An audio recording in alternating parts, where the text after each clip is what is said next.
A National Assembly Watchdog Committee has directed Kenyatta National Hospital to provide contractual documents for the construction of a 2.9 billion shillings pediatric emergency center that has taken 5 years and is 56% complete. At least 1.2 billion shillings have been spent already on what members of parliament describe as an empty shell, questioning the value for money.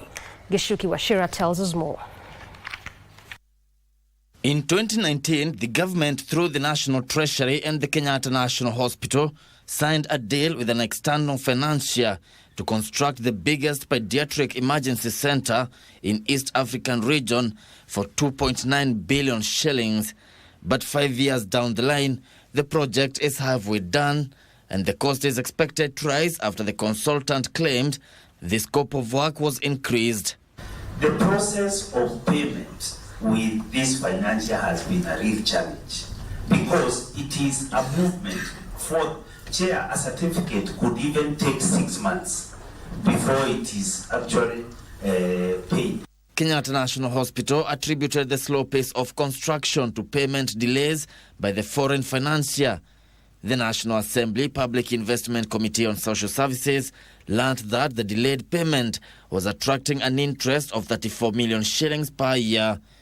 MPs questioned the viability of the project, whose completion date is unknown. The government projects are delayed on a daily basis. Treasury disbursements is never on time. In fact, the pending bill is a question all over. This is what it is as to pending bills across the board. So why will we have charged interest? I think this is where the question is. If there was no pending bills, right now, on that particular time pending bill, like the other contractors who are doing this country, how comes he charged interest for that particular time? And I would wish to request we can actually provide a whole report on this, because the information we are giving, we are picking one issue after another. The payment was also engraved in their contract. We can't now just say there is value for money or there is no value for money, for obvious reason that for sure money has been spent here and it has taken too long.